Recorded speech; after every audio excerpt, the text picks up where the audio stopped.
కడప జిల్లా Telugu Desam party parliament అభ్యర్థిని తానేనని polit bureau సభ్యుడు శ్రీనివాసులు రెడ్డి అన్నారు. ప్రొద్దుటూరులో తెలుగుదేశం పార్టీ కార్యాలయాన్ని ప్రారంభించిన అనంతరం ఆయన మీడియా సమావేశంలో మాట్లాడారు. సీఎం జగన్మోహన్ రెడ్డి కడప జిల్లా ప్రజలను మోసం చేశారన్నారు. ఆయన పాలనలో అన్ని వర్గాల ప్రజలు తీవ్రంగా నష్టపోయారని తెలిపారు. 10 ఏళ్ల పాటు ఎంపీగా ఉన్న అవినాష్ రెడ్డి పార్లమెంటు నియోజకవర్గంలో ఏం చేశారో చెప్పాలన్నారు.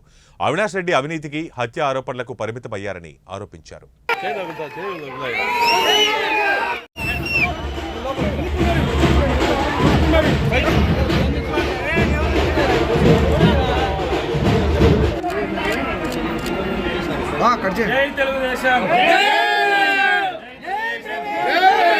రెండు సంవత్సరాల కిందటే చంద్రబాబు నాయుడు గారు నన్ను అభ్యర్థిగా ప్రకటించారు కదా. ఇంకా మళ్ళా దాంట్లో కొత్తదనం ఏముంది?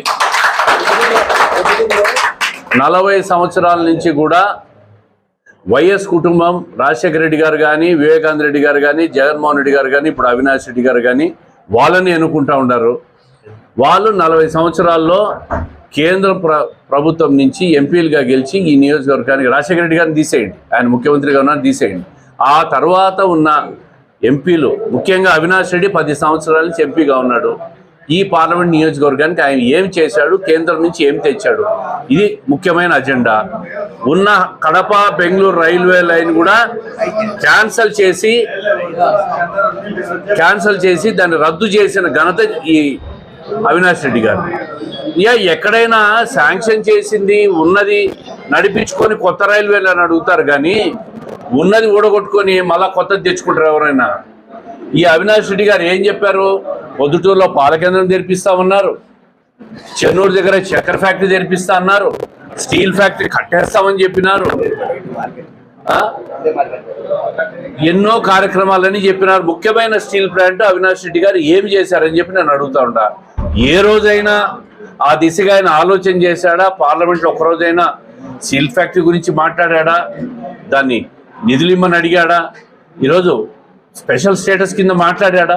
ఏం చెప్పాడు జగన్మోహన్ రెడ్డి గారు? స్పెషల్ స్టేటస్ కోసం మా ఎంపీలంతా రాజీనామా చేస్తున్నారు. మరి ఈయన చేశాడా?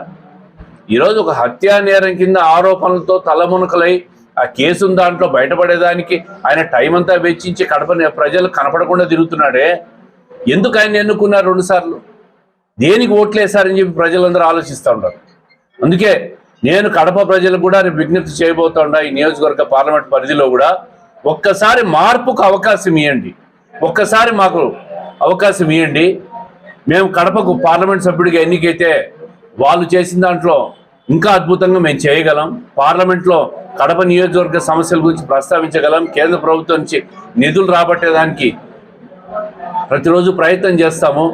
స్టీల్ ఫ్యాక్టరీ కోసం కూడా కేంద్ర ప్రభుత్వాన్ని ఒప్పించే ప్రయత్నం కూడా చేస్తాం. భవిష్యత్తులో మా రాష్ట్రంలో ఎంపీలు అవసరం ఉంటే తప్పకుండా వాళ్ళు కూడా దిగొస్తారు.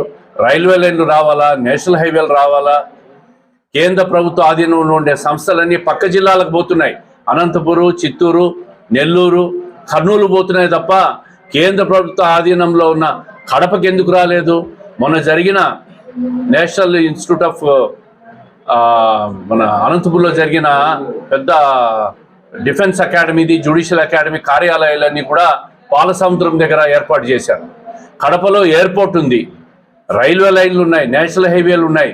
కడపలో ఏర్పాటుకు వీళ్ళు ఎందుకు అడగలేదు అని చెప్పి నేను అడుగుతా ఉన్నా. కడపలో ఏర్పాటు అయింటే ప్రత్యక్షంగా పరోక్షంగా ఎన్నో రకాల మంది బతికేవాళ్ళు కదా దాని మీద.